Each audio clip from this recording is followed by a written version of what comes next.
And welcome back, everybody, as we get going here on Coffee Talk. Coffee Talk Live at Coffee Talk Live on YouTube, also being broadcast on Prepper University on YouTube, and also on fistfulofradio.com. And you'll find a link to that in the description box down below because someone was asking. And you can find me on Fistful of Radio Monday through Thursday at 4 and Friday at noon, apparently. And here's Daniel, for those of you who are watching and not listening. Daniel, the brother of Dusty, who you all know, a couple of the strays that we adopted, keeping me company for the time being. And I see some of the people are already in here. I see Helter. I see Bams is here. Dragon, Fluke Man. D'Lo is here. D'Lo says, I'm ready to listen to the news while I drive. Fluke Man wants to know if y'all is typically used in middle and southern states in America. In my experience, it is. Lorcanine is here, if I pronounce that correctly. Yes, D'Lo, you made it on time. Bam says the hairy one is quite good looking. Yeah, and so is the cat. And Cyber Jack Sr. is here. Thanks for joining us today. And again, of course, I try to read off as many of the comments as I can so that people that are listening and not watching can follow along, because things are confusing enough. And I guess Daniel wants to move around. Here's another look at Daniel, everybody, before I set him down. You want to get down, buddy? Here you go. There you go. Good boy. Oh, correction. I have to make a retraction. I have to make a retraction talking about Megan Rapinoe, because it's not Megan Rapinoe. Apparently, it's Megan Rapinoe. Megan Rapinoe. I mispronounced her name. The soccer player that everybody hates. Megan Rapinoe. I feel like Les Nessman from WKRP. For those of you who are old enough to have remembered watching that show, there's an episode where he is reading a news announcement on tennis, and he keeps making a reference to a Chai Rodriguez, and Johnny reaches over and he hits the mute on the microphone, and he says, it's Chichi Rodriguez, Les. Chichi Rodriguez.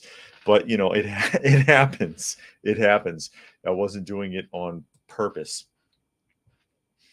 Fluke Man says, I figured that out just by watching American shows in the UK. Oh, Stacy is here. Thanks for joining us today, Stacy, as we get ready to delve into the news. Interesting things in the news here in a moment.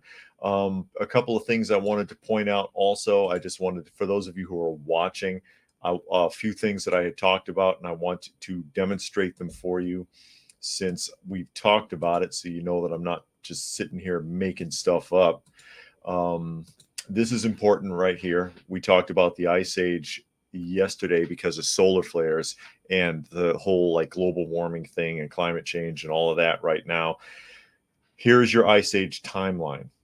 Okay, real quickly here. Timeline of the last Ice Age. Last Ice Age is part of the Quaternary Ice Age, which started 2.6 million years ago and is still ongoing.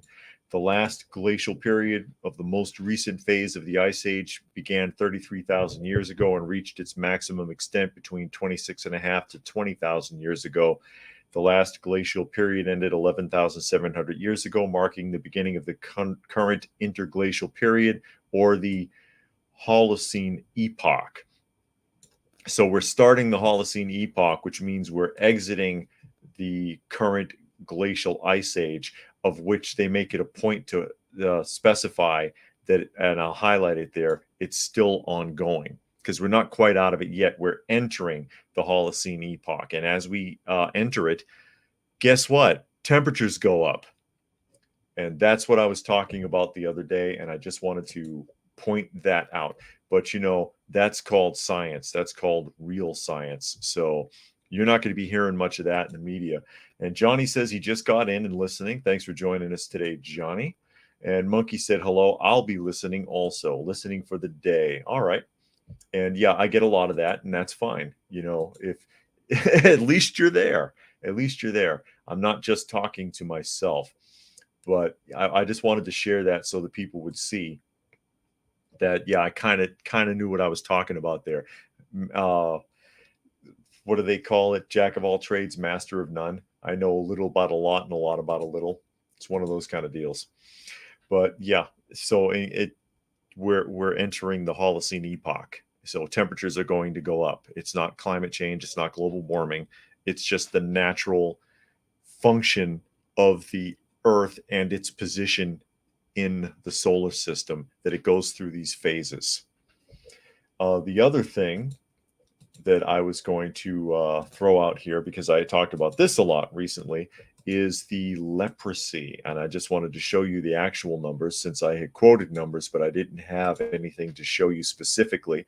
And I'll show you now. If it comes up, there we go. There it is, leprosy facts. How many people get leprosy every year? According to the WHO, there are more than 200,000 new cases of leprosy diagnosed globally each year, which I had said that. And in 2019, the last time they counted officially, I guess, was 202,185, and 53% of them are in India. 53% of the diagnosed cases of leprosy take place in India.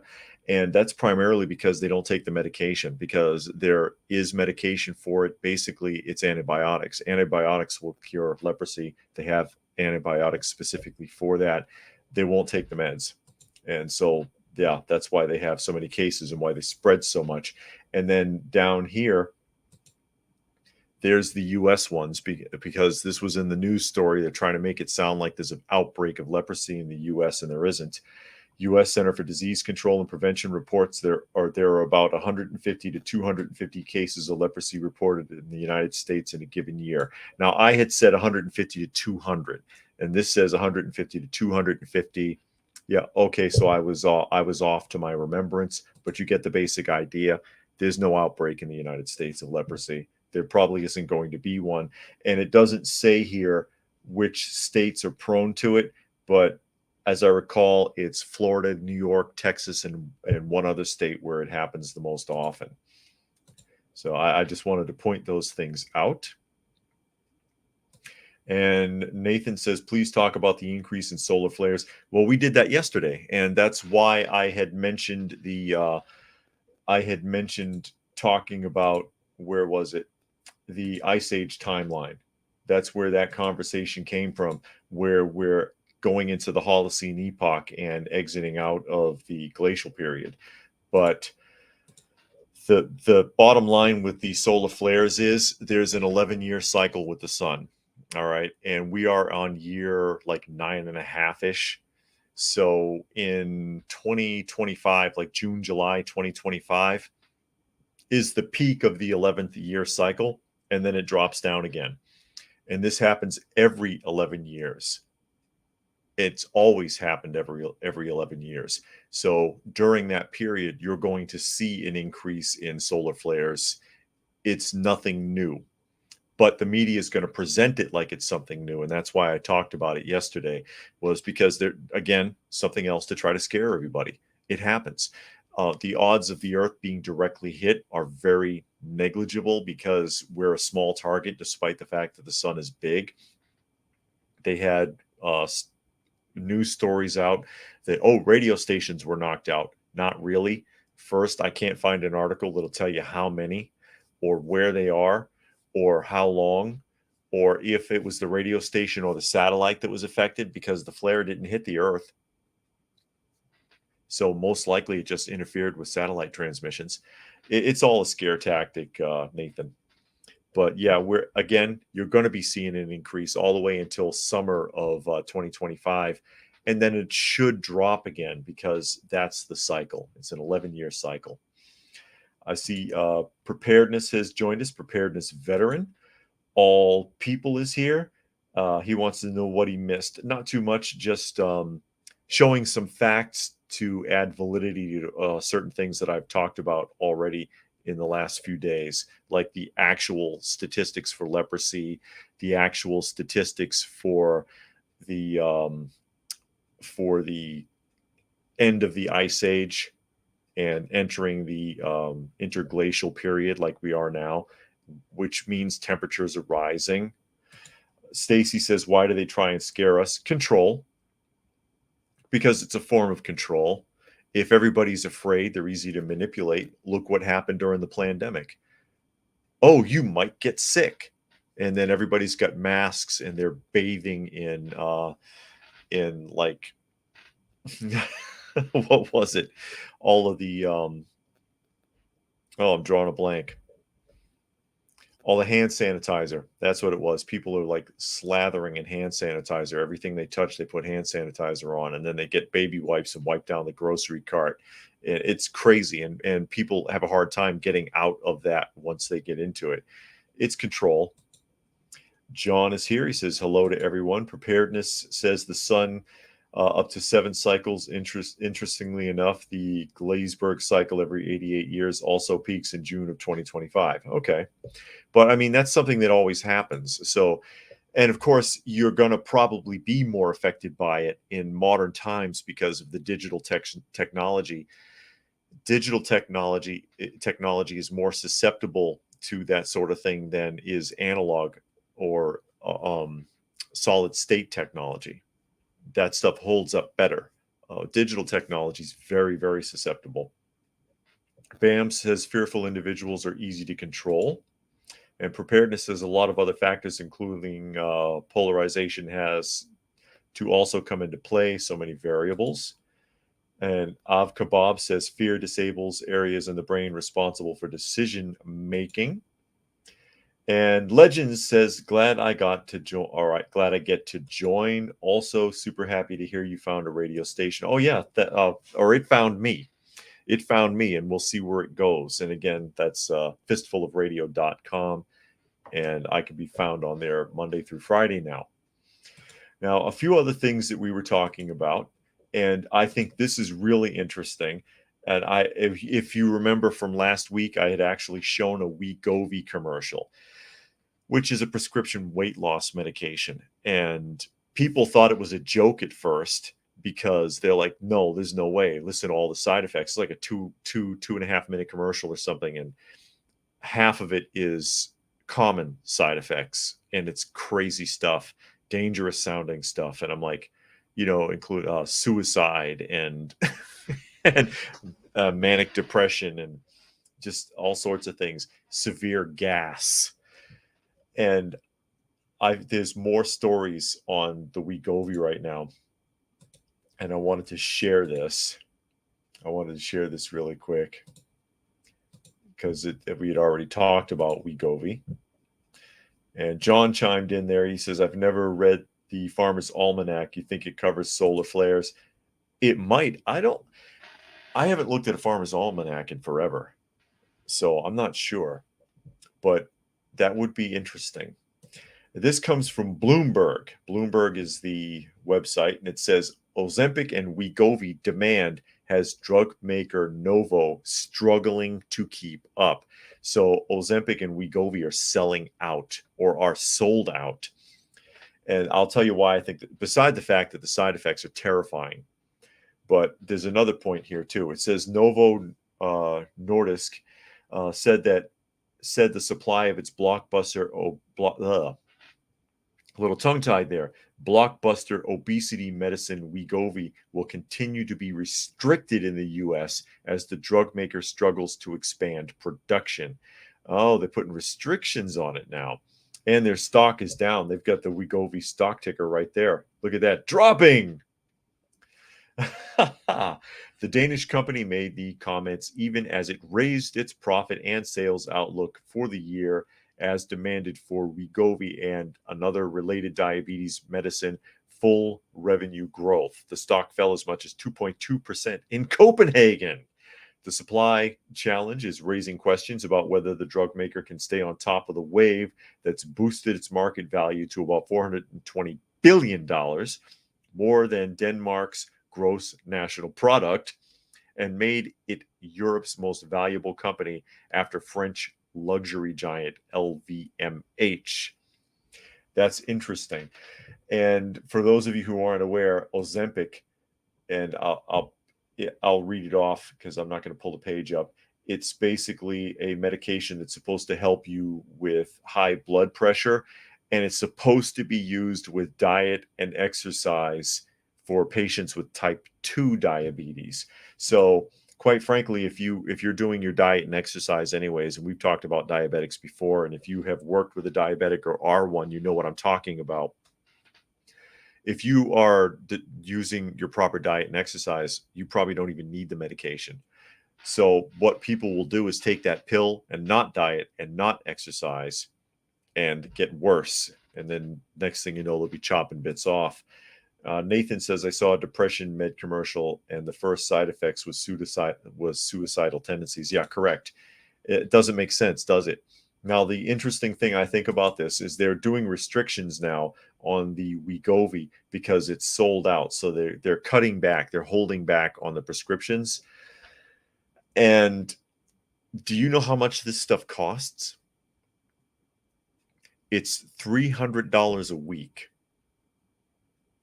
The Wegovy is $300 a week. That's $15,600 a year. For $15,600 a year, you could go to the gym. Hell, for $15,600 a year, you could afford to hire a personal trainer. I mean, good Lord. Av Kebab says it's very easy to stay fit. You only need to eat organic food according to your genetics and eliminate any toxins from close environment. Once you get into the routine of it, it's not hard. You know, my wife and I, we exercise every day. We work out every day. When she gets home, when she gets back from work and we meet up, that's what we do.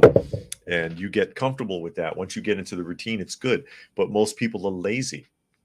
And again, as I pointed out, if you are diabetic or know anyone that is, before you were even allowed to talk to the endocrinologist when you were diagnosed, the first thing they did very likely was make you sit in a class or a seminar talking about diet and exercise, because that is what's going to help you to balance the diabetes, whether it's type 1 or type 2. Not all these damn pills, but 300 a week, that's insane. And Arakel says Mozempi is 1,450. Is that per week or month? Per week? That's crazy. Preparedness says medication at that price would suit a government-funded health service. Yeah, exactly. You hit the nail on the head there. Dragon says, my doctor was just trying to push Wegovy on me when I went in on Friday. I rejected his offer, though. Are you diabetic? I don't think you have to be diabetic to get it, but I mean, think about that. Think about the mentality there. You have a doctor that instead of encouraging you to eat healthy and exercise your body and be clean and be stress-free, wants you to take medication. And Wegovy is an injection, by the way. It is not a pill, as I understand it. Oh, okay. Arakel says it's per month. So that's just over the $300 mark, though. It's still around the same amount, because Wegovy would be $1,300 a month. So yeah, that's pretty close. That's like $350 a dose or a week. Nathan says it's a matter of if people can do things themselves. Lack of accountability is a problem that the system is taking advantage of. I agree. I'm surprised, Dragon, that they're trying to push that mess on you. And that's the way, though. That's the way it is with modern doctors. We'll just try to prescribe medication. We'll just give you some pills. We'll give you some pills, and really don't even know much about them themselves. They don't know what that stuff is. It shocks and surprises me how little a lot of the doctors that I've had to deal with know. And I wonder how they come to any diagnoses. That's frightening.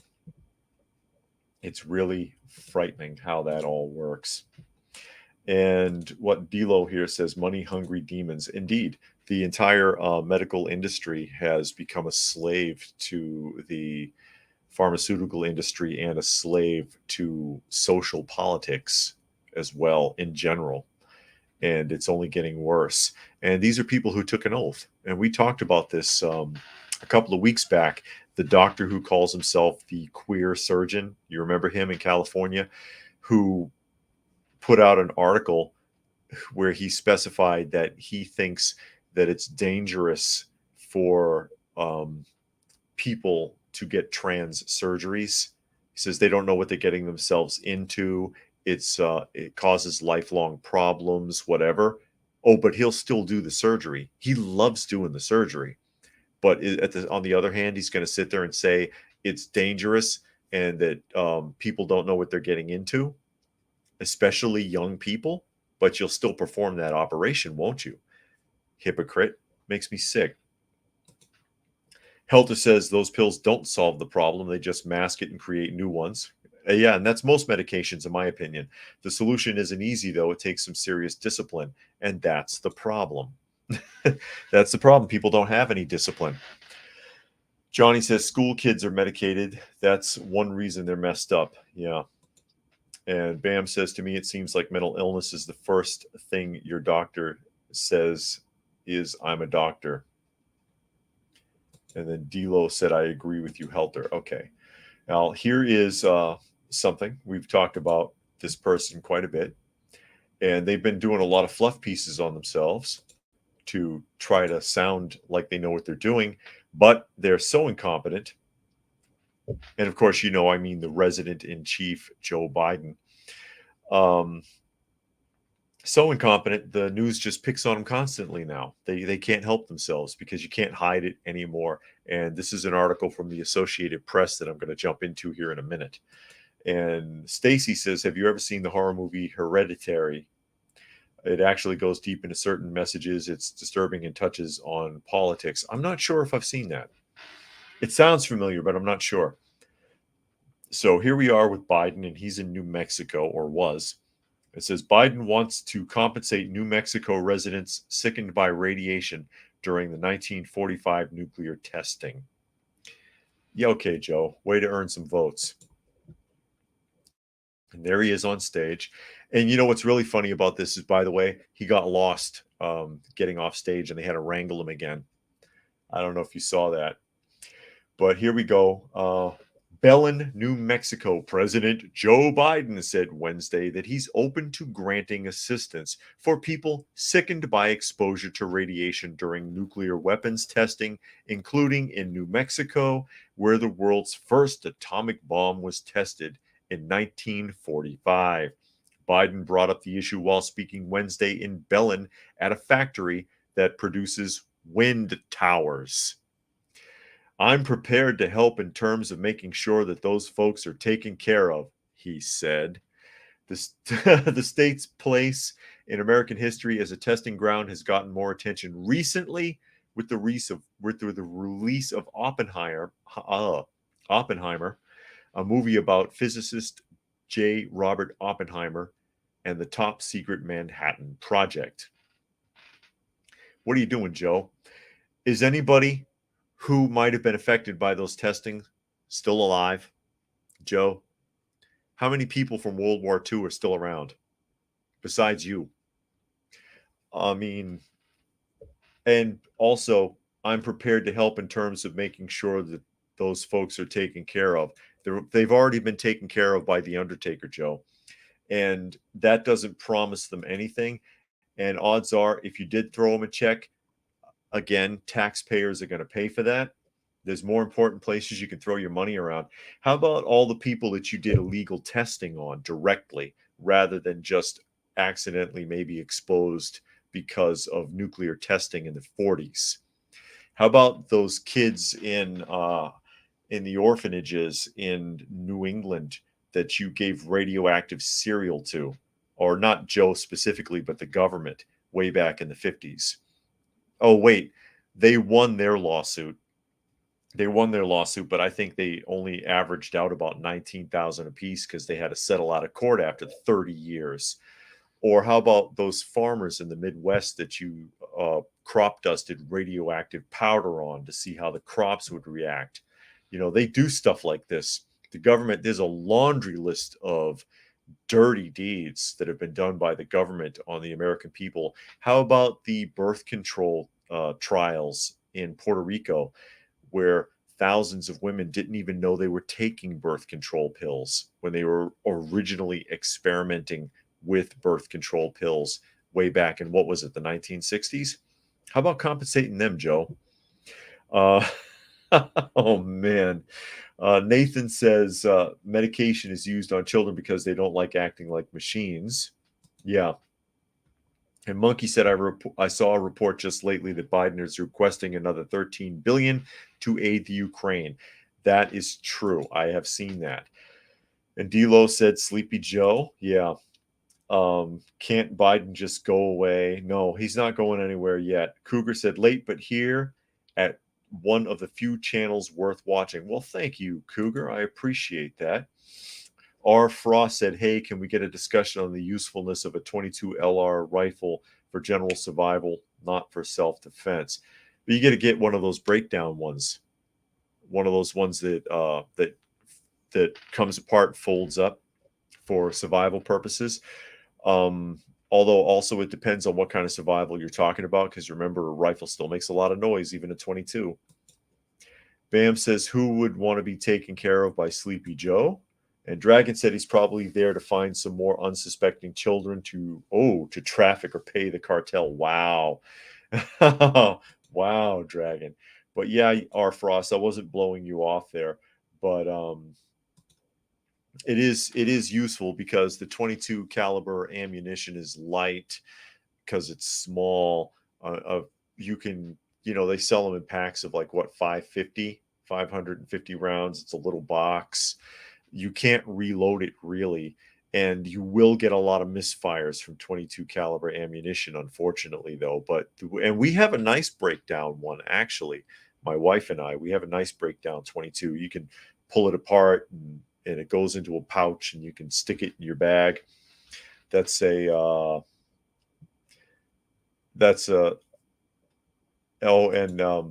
R. Frost has already got one.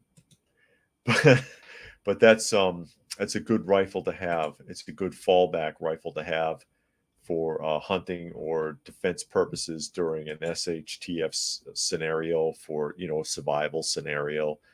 Again, because ammo gets heavy. I mean, I'd love to lug around a shotgun and 500 rounds of shotgun shells, but man, that's a lot of weight. I'll tell you what. DIY says, do you think a black powder rifle would be good for hunting in SHTF?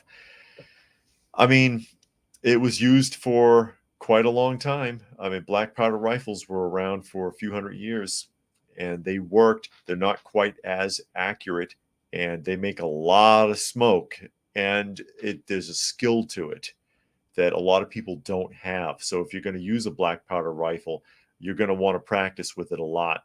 Also, they're pretty long, most of them. And the shorter they are, the less accurate they are. So that's something to consider with the black powder as well.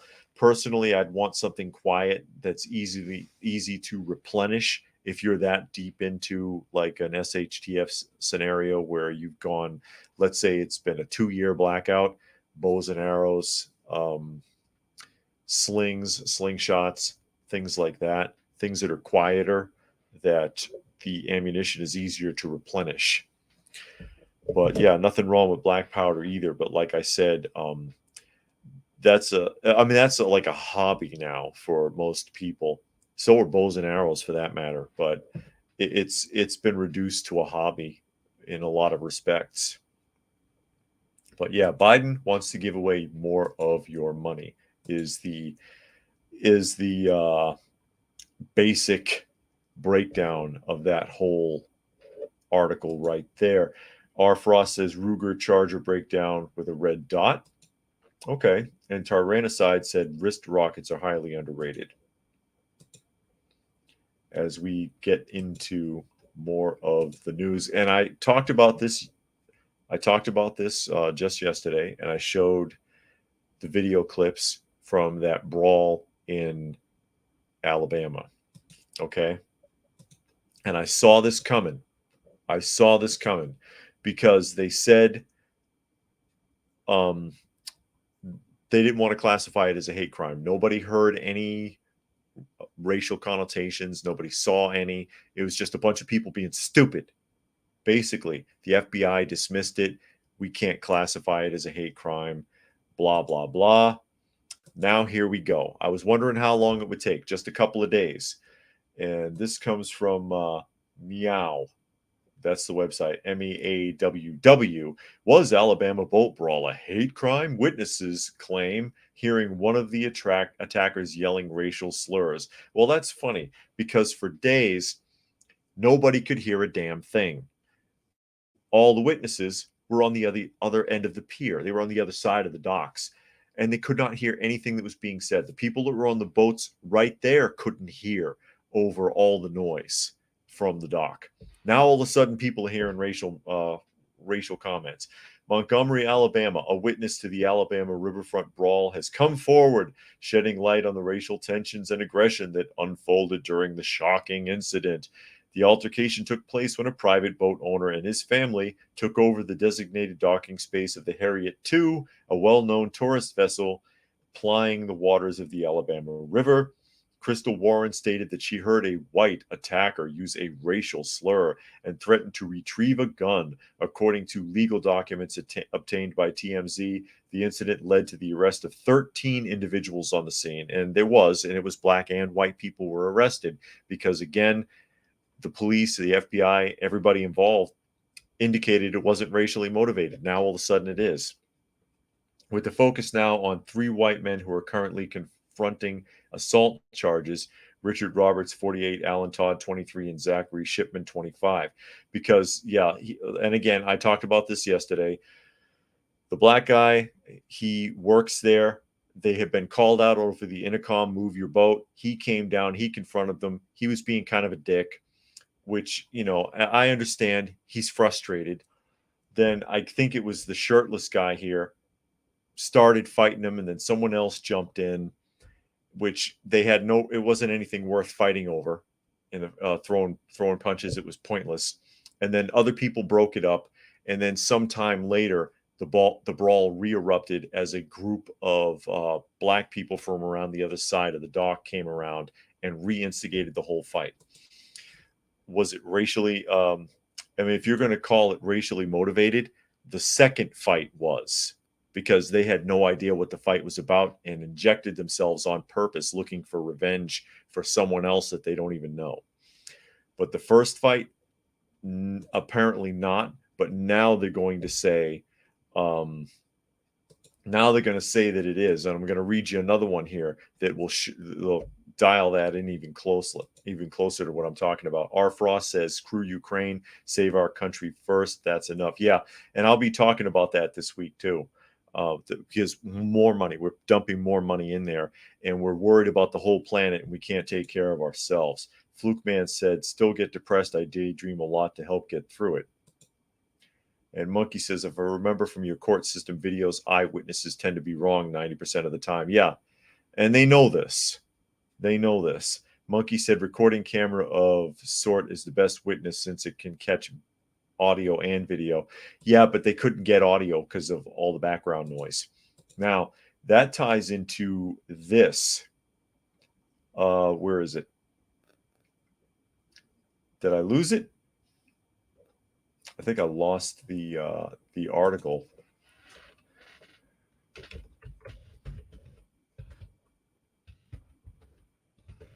See if I can find it again here. Jim Kittrell. And this is important because of Jim Kittrell is the captain of the boat where the black guy comes from. I think he's the first mate on that boat. And here it is. I found the article. Sorry about that. I don't mean to get jumbled up here. I had it open and it must have closed. And this is the captain now. Okay. And I'm going to read this to you. And this comes from the Atlanta Black Star. And if you're wondering what I'm doing here, Miss Kitty has joined me. She's sitting up in my face here, getting in the way. So now, after all that, Kitty, you're not sitting on my keyboard, are you? Come on, you got to move. You're killing me. Watch out. Atlanta Black Star. I can't think of any other reason captain of riverboat connected to Alabama brawl says attack on black worker was racially motivated. Now, this is it. Here it is. The vessel's captain, Captain Jim Cottrell, says the confrontation which unfolded between his crew, consisting of black members and a group of reportedly intoxicated white boaters, was fueled by racial tension. The captain's statement comes as the local authorities and FBI have ruled out hate crime in the case. This whole thing is just because these guys were being a-holes, Cottrell told the Daily Beast. I was nice as a peach when I was talking to them at first. Please help me out here, fellas. Move the boat up a little bit. On Saturday evening, Cottrell discovered a pontoon boat occupying the designated area reserved for the Harriet II, a cruise vessel that offers dinner dancing, and live entertainment at Montgomery's Riverfront Park. Using his public address system, he politely asked the pontoon boat owners to relocate. However, his request was met with indifference as the pontoon boat occupants ignored him. And we talked about all that in the first place. We talked about all that already. The thing here, though, is that Captain Jim Cottrell was already interviewed before yesterday. This is August 9th. He was interviewed days ago and said that there was no way that it was racially motivated, that it was because they were drunk and being difficult. Now it's racially motivated, according to the captain. How did we get there? Where are we here? Fluke Man says it's called maladaptive daydreaming. Have you heard about it? No, I don't think so. But and this is my issue. We have a situation, a stupid situation, that the media really wants it to be racially motivated, and they're going to push it in that direction. And politicians and activists are going to push it in that direction because it sells. It sells, and it helps to keep people divided. It helps keep us at odds with one another. And that's unfortunate. That's a terrible thing. They feed off of it. They feed off of the racism. They feed off of the inequality that they're always shoving down our throats. They feed off of the whole LG alphabet mafia thing. They feed off of male and female interaction, and they want to paint it in as negative a light as possible at every turn. Everything is racist. Everything is an agenda. Everything is extreme right-wing thinking. Everything is male chauvinism all the time. So here even you have this guy who's the captain of the boat that this first mate came from, that was involved in the fight, where the fight started. And also, again, I thought his animated behavior, I almost thought it was staged first looking at it, when he takes his hat off and he flings it and does his little dramatic thing. And I'm like, yeah, right. But the captain of that boat already said it wasn't. I didn't hear anything like that. It didn't seem that way to me. They were being rude, flipping the bird. They didn't want to move the boat, being difficult. They were just drunk and stupid. Now all of a sudden it's racist. Yeah, okay. Preparedness says the new clickbait, extreme divisive stories. Yeah. And again, the whole thing is ridiculous. It's unfortunate that all of that happened. A lot of people got arrested. The people who started the fight, I don't think this guy was arrested. I don't even know his name. Damian Pickett, I guess, is who this is. I don't think Damian Pickett was arrested, but the three people that messed with him were, and then the mob of black people that came around and restarted the fight sometime later also were arrested. But now they're going to make this a racial issue. They're going to force it. They're going to shoehorn it in. They're going to shoehorn it in and make it worse. They're going to make it about racism. whether you like it or not. Was it a hate crime? No, it was not a hate crime.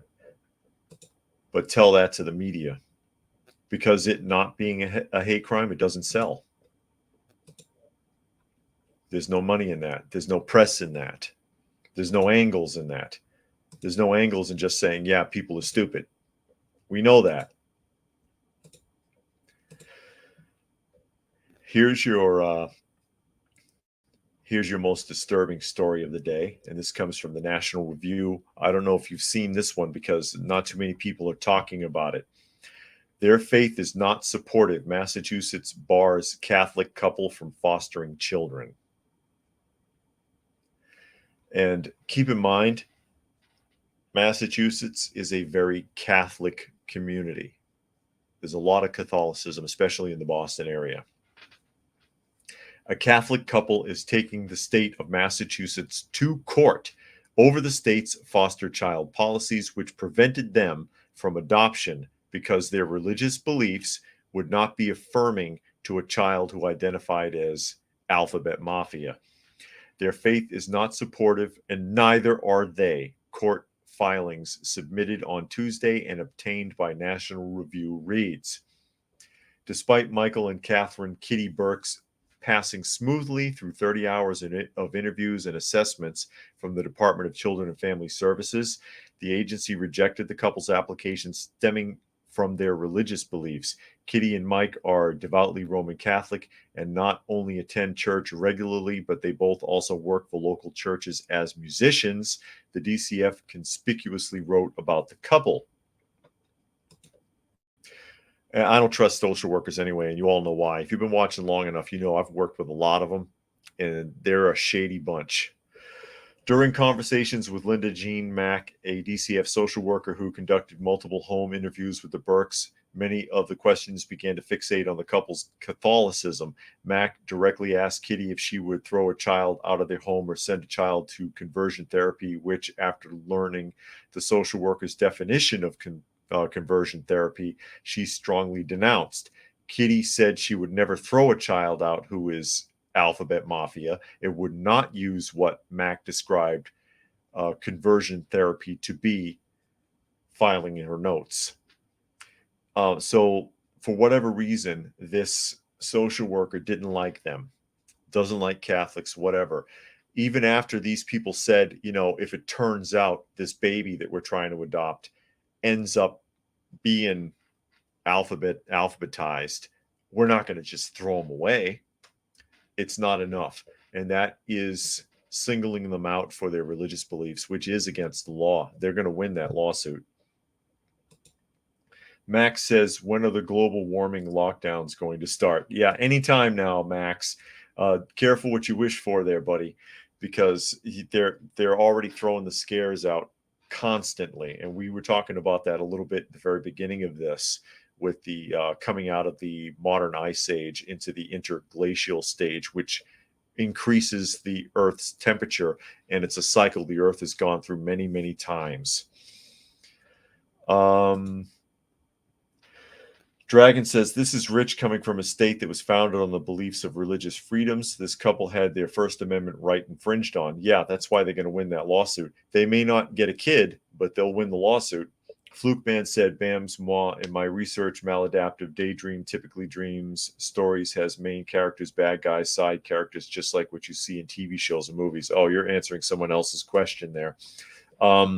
Maybe you should write short stories then. So yeah, they are being targeted because of their religious beliefs, because they don't believe in the Alphabet Mafia ideology. Most people don't. At least they were honest about it when they were questioned. I'll give them that. You know, most people don't believe in it, don't want to go along with it. They will lie because they're afraid of being ostracized, or they want to go along to get along. But most people are not on board with that kind of stuff.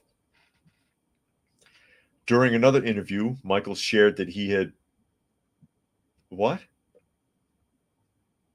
Oh, I see. I read it wrong. During another interview, Michael shared that he had been to many gay weddings, leading Mac to ask him how he reconciled this with his religion. Catholics do not hate lesbians or gay people. It is the act that they have an issue with because they look at marriage as between a woman and a man, and the sex is an act of marriage. The husband elaborated according to the legal documents. Moreover, he would likely attend his child's wedding if they married someone of the same sex, regardless of his beliefs. So this social worker has this angle, and they're deliberately targeting those questions.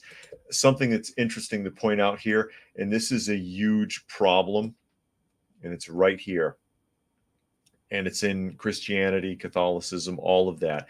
Catholics do not hate lesbians or gay people, right? And then it goes on to say it is the act that they have an issue with. And that comes from the modern Christianese of God doesn't hate the sinner, he hates the sin. That is not biblical. That is a modern romanticized concept of Christianity that has only been around for a few decades. That is a modern construct that has been projected by televangelism and has found its way into many facets of Christianity and Catholicism. But it is not biblical. Also, you need to understand the biblical function of the terms love and hate to fully grasp what the Bible means by the terms. Most people don't even know what the proper biblical definition of love and hate are. They apply it to the modern understanding of those terms. The idea of the word love being a romantic notion is also a modern term that you really didn't start seeing until after the Renaissance period. In biblical times, it meant something else. Love was more akin to dedication to something than it was any type of feelings.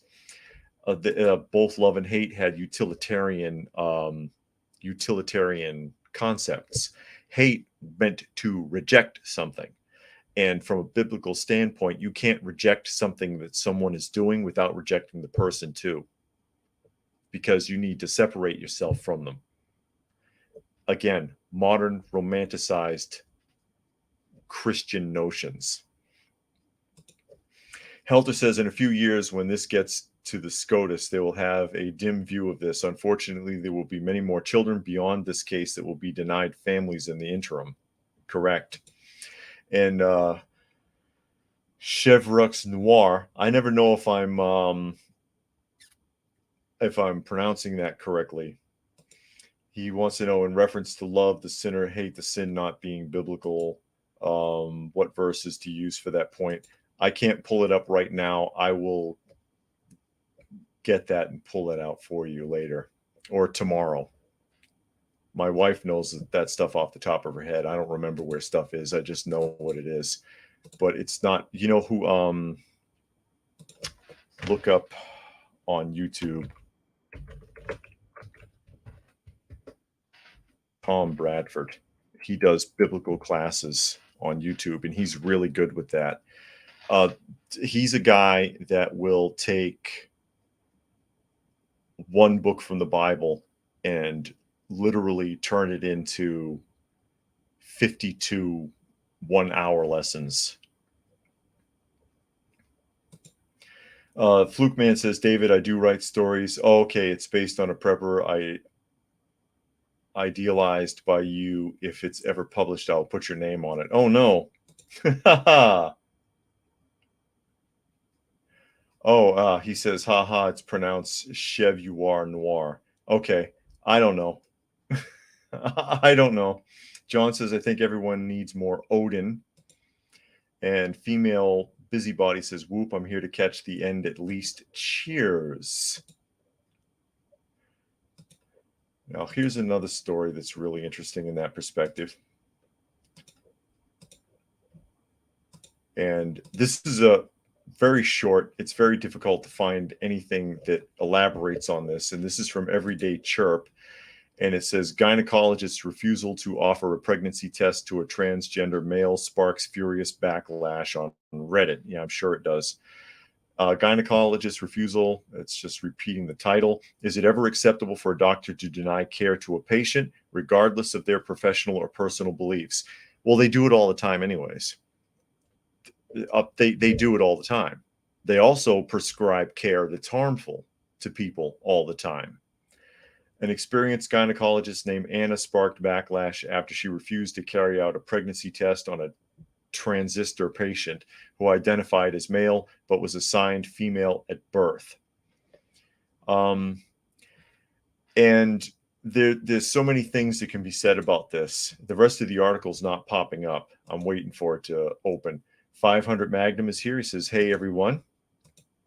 And Legend says, by the way, I still get ads during your live streams even after they are over the next day, even after they giving you any revenue or still strikes. I'm still getting a lot of strikes.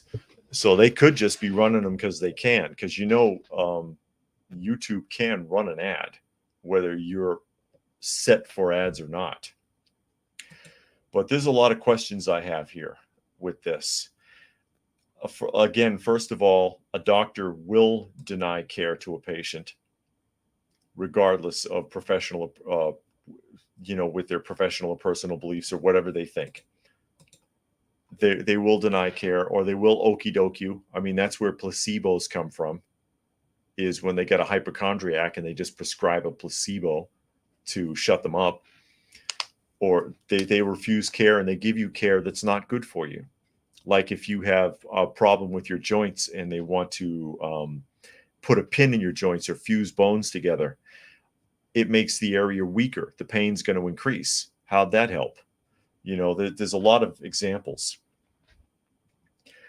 But what's going on here is they wouldn't carry out a pregnancy test on a transistor patient. I'm saying transistor on purpose because of YouTube, who identified as male. So somebody comes in who's obviously female and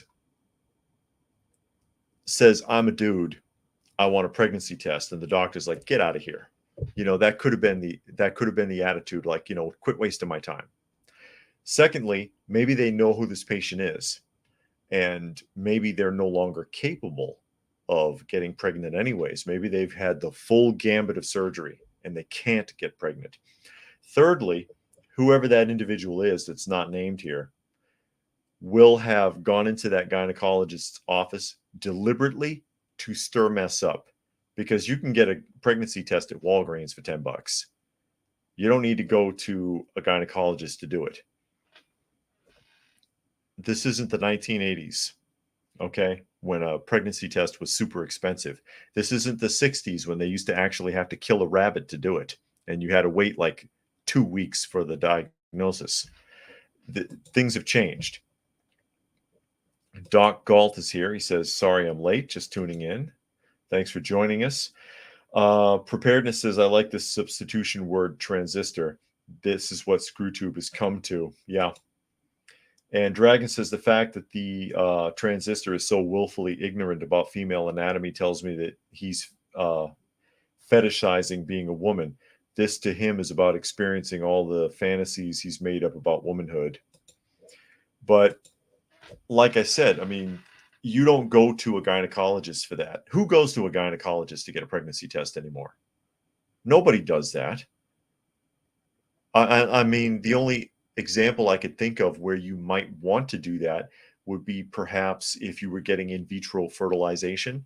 So you're being monitored constantly to make sure that the eggs took, or the fertilized eggs took properly, that the development is moving along properly, that sort of a thing. But otherwise, like I said, it's not like in the 80s when a pregnancy test cost hundreds of dollars and you had to wait weeks, or all of that stuff. Drug tests, pregnancy tests, DNA tests. You can go to the corner drugstore and buy that stuff now for nothing. It's ridiculous. 500 Magnum says, or Vivek. Oh, I skipped a comment. He said, he started off saying, we're going to be screwed no matter who's in office, and voting is rigged. However, I want to at least try to get Biden out. So I'm probably going to vote for Lars Mapstead or Vivek. And then Delo says that dude is tripping big time. Sounds like a fool to me. R. Frost says, wait, if the transistor person is a signed female at birth but identifies as male, unless they've been surgically altered, they still have the gear to get pregnant. But if you do the whole thing, because there's stages. The first stage is getting the full mastectomy.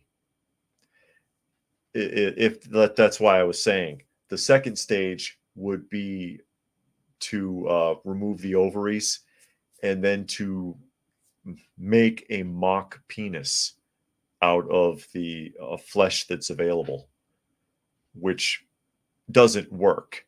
It's not a functional penis.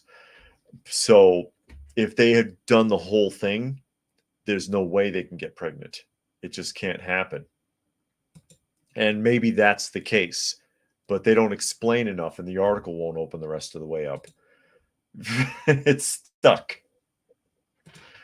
Doc says, people come into my office to verify pregnancy. We often do a blood level. Okay. And 500 Magnum says, I'm not a fan of any of them, but other running ourselves what we really can do. Well, if you run yourself, you won't win, because if you don't have a party to back you, you can't get votes in every state, because there are, I don't know how many off the top of my head, but there are some states that don't recognize write-ins or what do they call it? Independents. Like if you run yourself as a write-in ballot. Legend says it's crazy how many different things I've seen in my life where people think they can do the body work just like a salvaged car and skip all the internal work, which is what makes the car run. Indeed. And Bob says SCOTUS is the Supreme Court, ? Is that right? SCOTUS?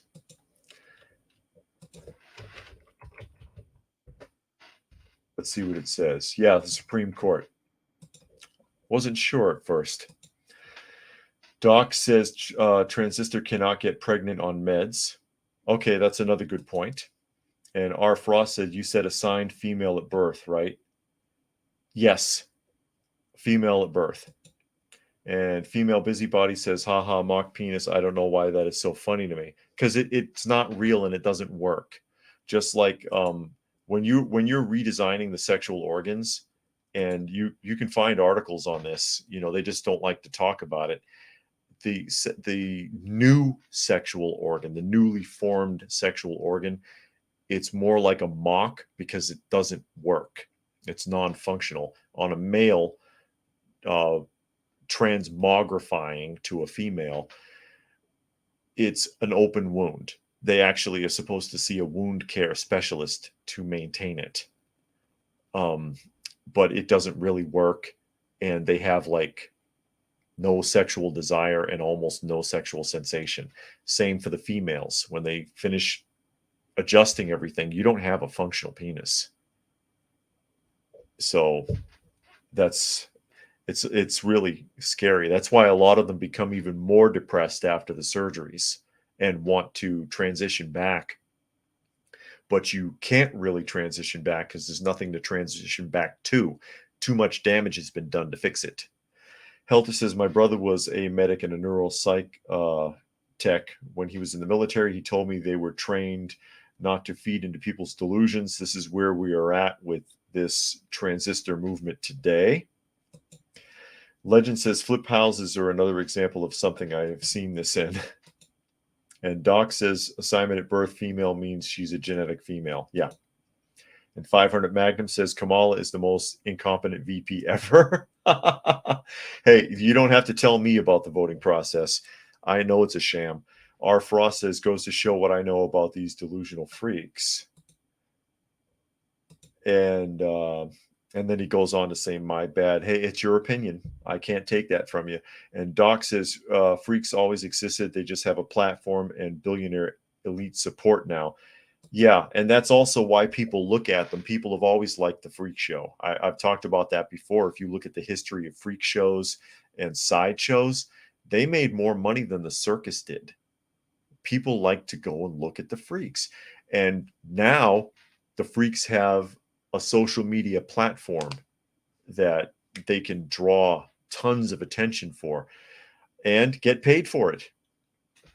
Some people thrive on that attention. Delo says it's about divide and conquer, that too. There is a big divide and conquer aspect to a lot of what we're seeing in the world right now, unfortunately.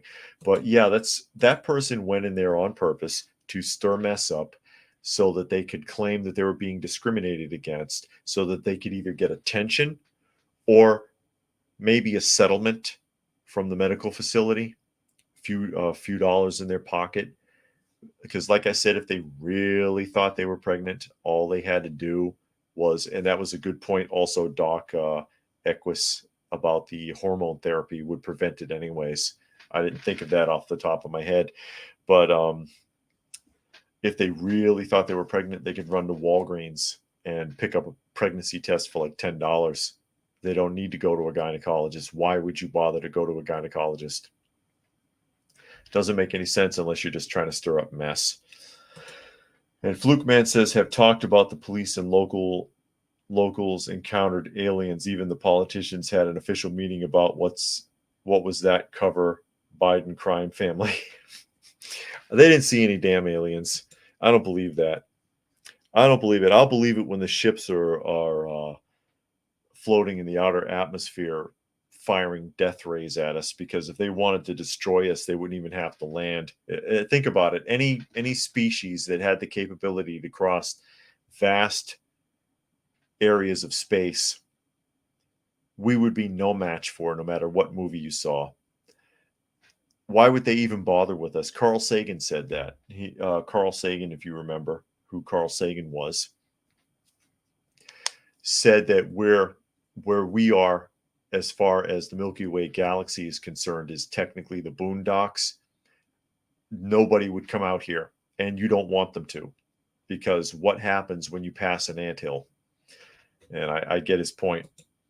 And Doc says, I view this like the Roman Empire in the last days, bread and circuses for everyone. Yeah, and the more decadent a society becomes, the more wealthy and more decadent, the more of this kind of thing you see. We've seen the rise and fall of societies in this respect, and it looks like America's headed in that direction. And with that, I'll go ahead and wrap up for now. And I will thank you all for joining us today. Hope to see you again at the next live stream. Remember, you can find me on fistfulofradio.com Monday through Thursday at 4 p.m. Eastern Standard Time, and Friday at noon, they tell me now. Friday at noon. So 5 days a week. Please do check out fistfulofradio.com. Also, the GoFundMe for the stray animals, our little stray animal shelter, is still open. I've been requested to keep it open by several of the viewers. So yeah, it's still up and running if you wanted to check that out. And again, thank you to everyone who has participated in that so far. It means a lot. It means a lot. We love taking care of the animals. And of course, for those of you listening and not watching, I'm at Coffee Talk Live on YouTube, and also to be found on Prepper University on YouTube. So with is there an app for Fistful of Radio? Legends says, I think so. Check on their website. I think there is, but check on their website. And there's a link to it in the description down below this video. So with that, I will go ahead and sign off, and thank you all for joining us today. We'll see you again soon.